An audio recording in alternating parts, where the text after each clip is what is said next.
I think everybody should know that what you see every day with Brian is really who he is behind the scenes. He loves Nashua, he loves his family, and he loves doing good in the community.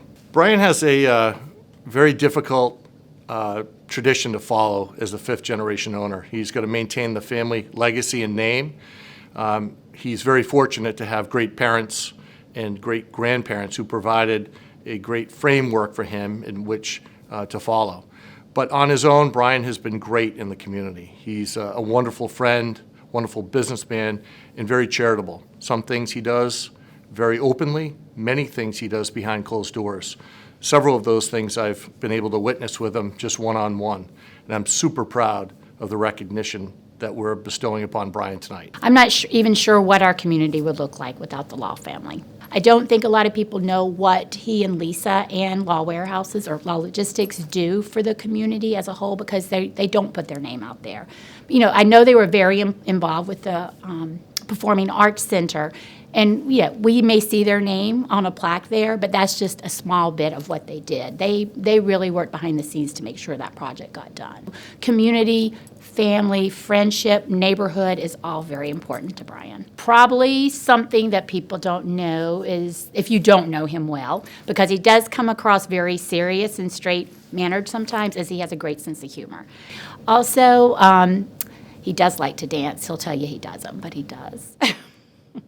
I remember as a kid going and helping out selling Christmas trees in the parking lot and, helping put together Thanksgiving baskets and all kinds of other different things. So we've always, doing penny pickers, all that kind of stuff, we've always been involved from a young age, and it's really helped to install a level of, kindness and generosity and care for the community and myself as well. Yeah, I'm very lucky to have had him support me my entire life, and I think Nashua was lucky to have him care so much about the community and about its success and the care and love that's gone into everything that he does.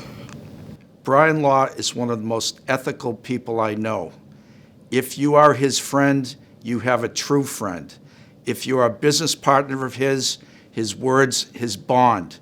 He cares about that reputation that's been built up over 5 generations. On the personal side, he's the leader of the fun. He's the person that gets the party going. He's the person that plans events at his house and others.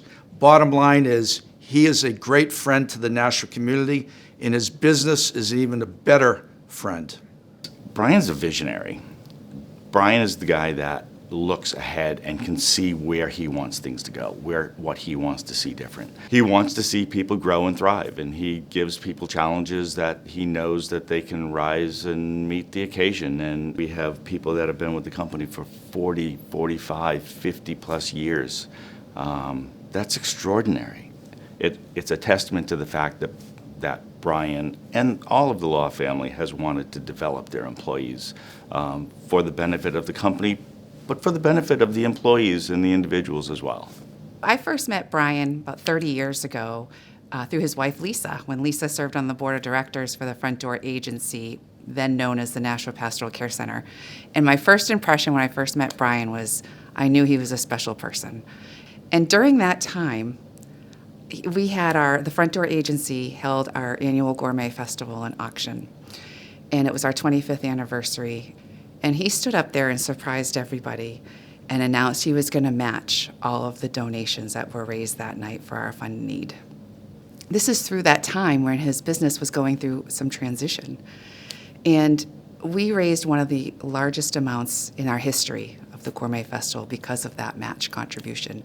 So that just goes to show you the kind of person that Brian is. Even though he was going through turmoil at work, change, he still was that person to know that there are other things that are worse off and that he could still make a difference.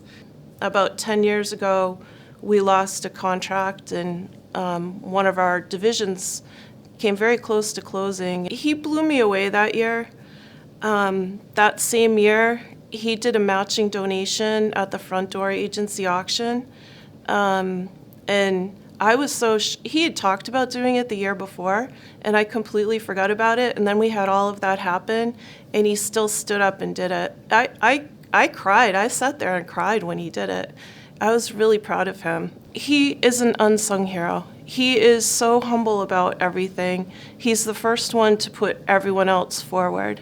So for him to be getting this award, I think is really a nice acknowledgement of how much he's done. You know, he's the fourth generation. That's a heck of a lot of pressure on somebody to keep that going. But he loves it, and it shows, and he does a good job. He's taller than me, way smarter, still has a full head of hair, and beats me in golf every day, but I still love him. His first Halloween was about age 2, and we tried to explain to him how Halloween works.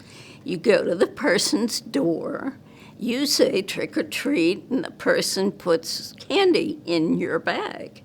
So we dressed him in his Red Sox pajamas. We go to the first door.